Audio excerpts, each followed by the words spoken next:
வணக்கம். உங்களை வேதியியல் தமிழிற்கு வரவேற்கிறேன். இந்த கெமிஸ்ட்ரி 24x7 நெடுந்தொடர்ல நம்ம முந்தைய போட்டித் தேர்வு வினாக்களை ஒன்றா பார்த்து கொண்டே வர்றோம். அந்த வகையில நம்ம இன்னைக்கு ஒரு ப்ராப்ளம் பார்க்க போறோம். அதற்கு முன்னதாக நம்ம சேனலுக்கு சப்ஸ்கிரைப் பண்ணாம இருந்தீங்கன்னா சப்ஸ்கிரைப் பண்ணுங்க. வாங்க இன்னைக்கு என்ன ப்ராப்ளம் சொல்லி பார்க்கலாம். இந்த ப்ராப்ளம் வந்து பாத்தீங்க அப்படின்னா university of Hyderabad PhD entrance exam 2019ஆம் ஆண்டு கேட்கப்பட்ட கேள்வி. இந்த கேள்வியின்படி பாத்தீங்க அப்படின்னா இந்த 1,3 சைக்ளிக் டைகீட்டோன்ஸ் முதல் படியில சோடியம் ஹைட்ராக்சைடு, அதை தொடர்ந்து மெத்தில் அயோடைடு கூட வினைபுரியுது. இரண்டாவது படியில எத்தனால் அண்டர் அசிட்டிக் மீடியத்துல உங்களுக்கு எக்ஸ் அப்படிங்கிற ஒரு ப்ராடக்டை கொடுக்குது. இந்த எக்ஸுங்கிற ப்ராடக்ட் அதற்கு அடுத்ததாக எல்டிஏ மற்றும் மெத்தில் அயோடைடு கூட வினைபுரியும் பொழுது உங்களுக்கு ஒய்ங்கிற ஒரு ப்ராடக்டை வந்து கொடுக்குது. இங்க பாத்தீங்க அப்படின்னா 4 விடைகள் கொடுத்துருக்காங்க. வாங்க எது சரியான விடைன்னு நம்ம சேர்ந்து கண்டுபிடிக்கலாம். முதல் படியில் என்னன்னு பாருங்க, சோடியம் ஹைட்ராக்சைடு கூட வினைபுரியாது. அதற்கு முன்னதாக நம்ம சப்ஸ்ட்ரேட்டை பாருங்க. இந்த சப்ஸ்ட்ரேட் வந்து ஒரு 1,3 டைகீட்டோன்.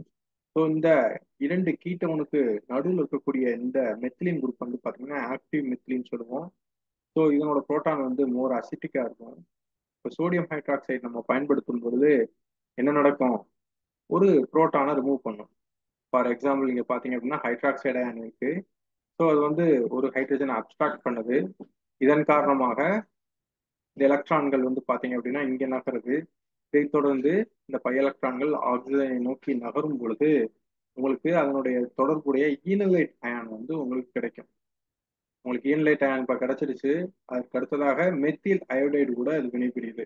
எப்படின்னு பார்ப்போம்.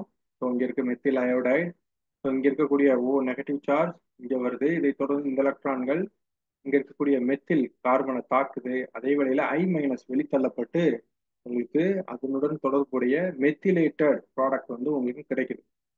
சரிங்களா? ஸோ இப்போ பாருங்க, இது 1,3 டைகீட்டோன். இந்த 1,3 டைகீட்டோன்ஸ் வந்து நமக்கு தெரியும் அது கீட்டோ ஈனால் டாட்டோமரிசத்துல இன்வால்வ் ஆகும் அப்படின்னு சொல்லி எல்லாருக்கும் தெரியும். ஏன் அப்படின்னா இங்க இருக்கக்கூடிய புரோட்டான் மோர் அசிட்டிக்கா இருக்கிறப்ப உங்களுக்கு அது வேகமா ரிமூவ் ஆகி உங்களுக்கு அதனுடைய ஈனால் கிடைக்கும். சரிங்களா? ஸோ இதைத்தான் நம்ம என்ன சொல்றோம், கீட்டோ ஈனால் டாட்டோமெரிசம் அப்படின்னு சொல்றோம். ஸோ இப்போ இந்த சப்ஸ்ட்ரேட் வந்து பாத்தீங்கன்னா, அதாவது இந்த ப்ராடக்ட் வந்து பாத்தீங்கன்னா உங்களுக்கு கீட்டோ ஈனால் டாட்டோமெரிசத்துல இருக்கும்.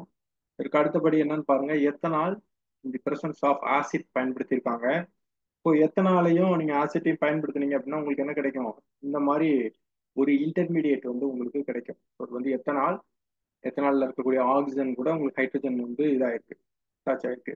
ஸோ இப்போ இங்க இருக்கக்கூடிய ஆக்சிஜன் லோன் பேர் ஆஃப் எலக்ட்ரானை தான் அது கொடுத்துருக்கோம் ஹச் பிளஸ்க்கு. அப்போ ஆக்சிஜன் மேல உங்களுக்கு பாசிட்டிவ் வந்துடும். இப்போ பாருங்க என்ன நடக்குதுன்னு பாருங்க, லோன் பேர் ஆஃப் எலக்ட்ரான் இருக்கு. One of the lone pair of electron இங்க இருக்கக்கூடிய கார்பனை தாக்கும்.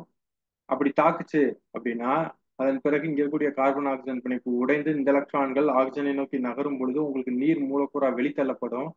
அதே வேளையில இங்க இருக்கக்கூடிய ஆக்சிஜனுடைய one of the lone pair of electron தான் இந்த வினையில இன்வால்வ் ஆயிருக்கு. அப்படிங்கிறப்ப இங்க ஆக்சிஜன் மேல பாசிட்டிவ் சார்ஜ் வரும். இந்த பாசிட்டிவ் சார்ஜ் வந்த பிறகு இங்க இருக்கக்கூடிய ஹச் பிளஸை இழந்து உங்களுக்கு இந்த மாதிரி ஒரு ப்ராடக்ட் வந்து கிடைக்கும். இந்த ப்ராடக்ட் தான் எக்ஸ் அப்படிங்கிற ப்ராடக்ட். பர்டிகுலரா இந்த வினைக்கு என்ன பேருன்னு பாத்தீங்கன்னா ஈத்தரிபிகேஷன் வந்து உங்களுக்கு நடந்திருக்கு. சரிங்களா? அதற்கு அடுத்த படியில என்னன்னு பாருங்க, அதற்கு அடுத்த படியில எல்டிஏ கூட வினைபுரிகிறது. ஸோ எல்டிஏ அப்படின்னா என்னன்னு பாத்தீங்கன்னா லித்தியம் டை ஐசோப்ரோபைல் அமைட். இது ஒரு நான் நியூக்ளியோபிலிக் ஸ்டெரிக்கலி ஹிண்டட் ஸ்ட்ராங் பேஸ். இது வந்து பொதுவா லெஸ் ஹிண்டட் சைட்ல இருக்கக்கூடிய அசிட்டிக் புரோட்டான்களை அது எடுக்கும். சரிங்களா? இன்னும் குறிப்பா சொல்ல போனோம் அப்படின்னா ஈனரேட் அயன் ஜெனரேட் பண்ணுவதற்காக இந்த பேஸை வந்து பயன்படுத்துவாங்க. எல்டிஏ பற்றி நம்ம சேனல்ல ஏற்கனவே நம்ம விரிவா விவாதிச்சிருக்கோம். யாரும் பார்க்கல அப்படின்னா டிஸ்கிரிப்ஷன்ல லிங்க் இருக்கு, பாருங்க. இப்ப நம்ம சப்ஸ்ட்ரேட்டுக்கு வருவோம். நம்ம சப்ஸ்ட்ரேட்ல எல்டிஏ நம்ம பயன்படுத்துறப்ப என்ன நடக்கும் பாருங்க. இங்க ஆக்டிவ் மெத்திலின் 2 புரோட்டான் இருக்கு. அதே போலவே இங்க இருக்கக்கூடிய பொசிஷனும் ஆக்டிவ் பொசிஷன் தான். இங்கேயும் 2 புரோட்டான் இருக்கு.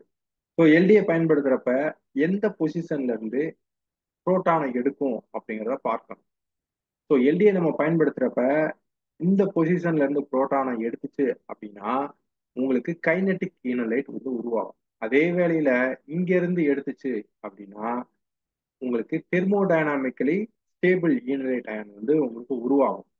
ஆனா நம்ம இங்க பயன்படுத்துறது என்னன்னு பாத்தீங்கன்னா எல்டிஏ. ஸோ எல்டிஏ நம்ம பயன்படுத்துறப்ப நமக்கு எப்பவுமே என்ன கிடைக்கும்? கைனடிக் ஈனலேட் அயன் தான் உங்களுக்கு கிடைக்கும். ஸோ எல்டிஏக்கு பதிலா for example tertiary butoxide, potassium tertiary butoxide, அது மாதிரி பேஸ் நீங்க பயன்படுத்துனீங்க அப்படின்னா உங்களுக்கு தெர்மோடைனாமிக்கலி ஸ்டேபிள் ஈனலேட் அயன் வந்து உங்களுக்கு உருவாகும். சரிங்களா? ஸோ நம்ம கேஸ்ல கைனடிக் ஈனலேட் அயன் வந்து உருவாகுது. இதை தொடர்ந்து அது மெத்தில் அயோடைடு கூட வினைபுரியுது. சரிங்களா? எப்படின்னு பாருங்க. இங்க இருக்கக்கூடிய எலக்ட்ரான்கள் இங்க வந்து இந்த எலக்ட்ரான் இங்க அட்டாக் பண்ணது கார்பனை, அதை தொடர்ந்து I மைனஸ் வெளியே போய் உங்களுக்கு இந்த கரஸ்பாண்டிங் அல்கலேட்டட் கீட்டோன் வந்து உங்களுக்கு ப்ராடக்டா கிடைக்குது. இதுதான் நம்மளோட ப்ராடக்ட் வந்து ஒய். சரிங்களா? ஸோ இதோட நம்மளோட இந்த ப்ராப்ளம் முடிஞ்சு. இதற்கு அடுத்த படியில என்ன நடந்தா என்ன நடக்கும் பார்ப்போம். ஸோ இதற்கு அடுத்த படியில ஒரு லித்தியம் அலுமினியம் ஹைட்ரேட் மற்றும் அதனை தொடர்ந்து ஒரு ஆசிட் ஒர்க் அப் நீங்க பண்ணுனீங்க அப்படின்னா உங்களுக்கு காமா அல்கலேட்டட் கீட்டோன் வந்து ப்ராடக்டா கிடைக்கும். சரிங்களா? ஸோ இந்த ஹோல் ரியாக்ஷனுக்கு என்ன பேரு அப்படின்னு பாத்தீங்க அப்படின்னா ஸ்டார்க் டேனிஹிஷர் அல்கலேஷன் அப்படின்னு பேரு. சரிங்களா? பட் இங்க வந்து பாத்தீங்க அப்படின்னா உங்களோட ப்ராப்ளத்துல இந்த படியோட உங்களுக்கு ஸ்டாப் பண்ணிட்டாங்க. சரிங்களா?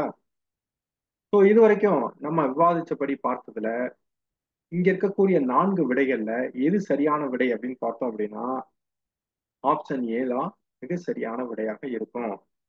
இந்த வீடியோ உங்களுக்கு பிடிச்சிருந்துச்சு அப்படின்னா லைக் பண்ணுங்க, ஷேர் பண்ணுங்க, கமெண்ட் பண்ணுங்க.